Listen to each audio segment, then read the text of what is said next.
I suppose the main theme that we wanted to explore was the online world and specific public shaming. And so I was given a book by the director called So You've Been Publicly Shamed by Jon Ronson.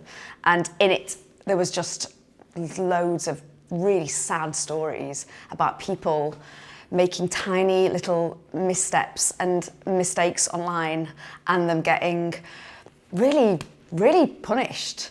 And so Mike, the director, said, I want this to be the world, but we don't know who our character is, who is the protagonist. And so together with the actors, we played with what sort of protagonist would be a very interesting political and social person to sort of see this world through. Yo estaba sentado justo al lado de la ventana en el sándwich de delante de los juzgados. Estaba estudiando para un examen y yo no tenía ni idea de la mani. That year, in 2018, there'd been a school shooting in Florida, and a young student called Emma Gonzalez became a sort of spokeswoman to honour the victims, and she read a speech at a march, and she became an instant global face of this sort of movement against violence and against hate, and she was everywhere. And so she was very fresh in our mind. We thought, okay, this is how instantly you can become an activist or a cause célèbre, and you can be built up as an expert in something that you are really fresh in and really inexperienced in, but you're just feeling something on behalf of your community and you're sharing it with the world, but the world is going to eat that up. And so we had this provocation, which, what if that girl was lying? What if someone who's been built up turns out to be a fraud, but on a very thin level? What would that mean for her progression as a public person? Les generacions s'inspirin a la Robà Before Change. Va conspirar durant mesos. La Robà Before Change és una corrent. Jo vaig llegir aquest text d'una manera molt casual. No vaig veure el muntatge, vaig anar a Londres, estava de viatge buscant textos i vaig anar a una llibreria d'aquestes gegants que hi ha allà i vaig començar a remenar textos. Jo buscava textos que pogués dirigir amb gent jove i que fos bastant coral, que hi haguessin bastants actors i tal, i que em permetés un joc teatral, diguéssim, com a l'hora de dirigir. I vaig trobar aquest com vaig trobar molts altres. De fet, l'altre dia ho parlàvem, que ella em deia just vas agafar aquell llibre de l'estanteria i tal, si no hagués sigut per això, no hagués... O sigui, va ser una pura casualitat, vaig llegir com la sinopsi i tal, vaig dir, hòstia, és interessant, doncs vinga, a llegir. I em vaig agafar potser 10. I quan jo el vaig llegir, que era molt a prop del 2018, crec que era el mateix any 2018, jo no vaig sentir que allò em representés en aquell moment. A mi personalment. O sigui, sí que, evidentment, feminisme i tal, nosaltres aquí ja estava la cosa que se'n parlava i em ressonava, però hi havia una cosa que en el text, que és molt quotidiana, de la manera que tenen de parlar, de com es parla de la denúncia de violació d'un futbolista, per exemple, que és una cosa super recent ara mateix, però no del 2018, que se'm feia raro, no? Però alhora vaig dir, hòstia, això és molt interessant, i vaig començar en els meus ratos lliures fins l'any passat a traduir-ho, però d'una manera molt com per tornar-ho a llegir en català i entendre si allò jo ho volia fer, no? I llavors ho vaig anar traduint així de manera molt xapussera. I casualment va aparèixer una convocatòria de l'Associació d'Actors i Directors que fan per fer lectures dramatitzades i vaig dir, mira, doncs és una bona prova per provar el text i provar una lectura a veure si funciona, no? Abans de voler-lo aixecar i tal. I llavors el vaig presentar, em van agafar i vaig poder triar a 6 actors per poder fer aquesta lectura. Aquesta lectura la vam treballar durant 3 dies, però jo em vaig flipar molt i vaig semi-aixecar el muntatge perquè volia que ja que ho feia, doncs que vingués gent a veure-ho i a veure si això despertava algun interès.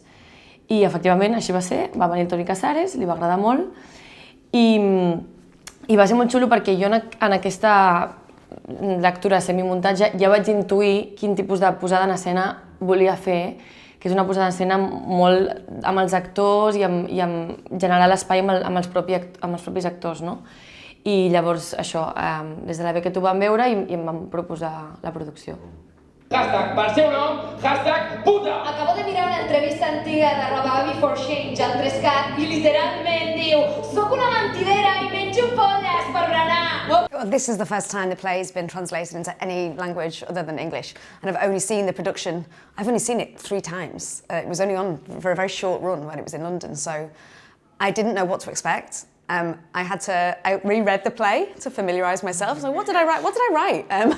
And what I couldn't believe when I watched Anna's production was how faithful it felt to the text. I wasn't sure whether in the relationship between origin text and translated text, whether you would have the license to just go, actually, I'm going to put that scene at the end and that scene at the beginning. I didn't know whether it would be abstracted or changed, and I couldn't believe how much I felt like, these are the characters. These are the characters that I wrote, and that was really, really awesome for me because I suppose the relationship between the group of friends who we meet, and we only ever see them really operating as a group of friends in one scene, and the dynamic between them was so reminiscent to me of the dynamic between the British version of those characters. It's so difficult, this scene, I have to tell you. Sorry. It's so difficult for us, but because it's super, it's like a very partitura, we call it, very structured, you know? Like all the dialogues are so in the right place, and yes, with the rhythm and so, that it was like, okay, we have to take it in a very technical way, you know, because otherwise it looks very easy on stage, but to build it up, it's difficult. Yeah, sorry. But it's because it's very well done. Yeah. I felt like Anna and Oriol really got the play. Like they understood all of the play and all of the nuance. I felt like watching it, I found that because I obviously don't speak Catalan, I really watched all the technical elements, all the production elements, and I was blown away by the quality of the storytelling within the music and the lights and the set and the costume. And I felt like I was really, it became a much bigger theatrical gesture actually than our original production had been, because of course I'm in the words and the nitty-gritty and I thought the actors, I mean, even, you know, I was sitting next to my partner and we don't speak a word of Catalan and we were laughing at the punchlines. And I was thinking, this is amazing. Ja des de l'inici vam dir, això ho hem de portar a Barcelona. Jo li vaig preguntar, I ask you about taking the play to Barcelona, because per fer-ho més proper i perquè és una cosa tan contemporània que era com si de cop comencem a dir noms anglesos i noms de places i tal, havia de passar aquí, i llavors vam trobar, hòstia, Ciutat de la Justícia, tal, no? Les coses que ens passarien aquí i fins i tot algunes petites coses de context que també hem adaptat. Escric tot això per la meva amiga, que era a la manifestació el dissabte i que encara és a la UCI. Escric tot això per tu, Bruna Mendoza, perquè vull escriure el teu nom, Bruna Mendoza. No callarem, direm les coses pel seu nom. Jo tenia molt clar que era una peça d'actors, no? 100% d'actors, i a més el fet de que a la producció quan ho van estar a Londres eren 16 persones, nosaltres som 7. Llavors això era com dir, anem a fer d'això una virtut, no? Anem a fer que realment aquesta cacofonia tingui molt sentit amb aquestes veus i aquests múltiples personatges que van canviant, i llavors crec que això té molt sentit per la proposta. Llavors, amb l'equip va ser el primer que vam entendre també, amb la Judit parlàvem molt d'aquesta idea del terreny de joc, no? De què és un terreny de joc, de què hem de jugar i de que com l'espai també es construeix així, no? Les escenes, hi ha moltes escenes a l'obra i a part són escenes que entren directament com al moll de l'os, no? Llavors havíem de trobar amb l'ajut de quina manera composem l'espai i quins són els elements que ens permeten jugar per ja de cop ser-hi, no? I com transformem l'espai, evidentment també amb el salt i amb les llums, no? Com anem tacant l'espai d'aquests colors perquè això esdevingui. I després amb l'Arnau, que ha fet tota la música, la composició i l'espai sonor, ha sigut una feina fonamental d'estar 100% present als assajos, entendre cada escena que necessitava i fer tot el viatge amb l'avi, sobretot, no? Fer com aquest viatge des d'una cosa més fresca i en alguns moments també onírica, amb aquesta cosa del record de la Bruna, i després entrant en la cosa frenètica i asfixiant no? Com d'aquesta segona part més fosca. For me, what's really beautiful about this experience from my perspective is that the play was built in such a collaborative manner, and the actors were in place before I was, so they were a company, and I was brought in to write for them, for those specific people and their voices.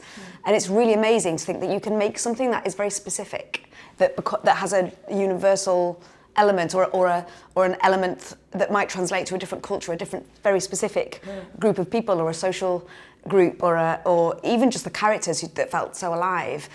It's really gratifying to recognise that you can work in a really specific way, but that work has value when you take it to a different culture or a different place. Yeah, that's very nice. Also because people, they told us like that they saw the characters like as the play was written for them here yes! too. Yeah, you know? Tothom, vinga! Va! Tothom es va posar a córrer! Caos, confusió absoluta, ningú sap què és el que ha de fer! Conmoció! Veniu a Sala Beckett? A veure Cacophony.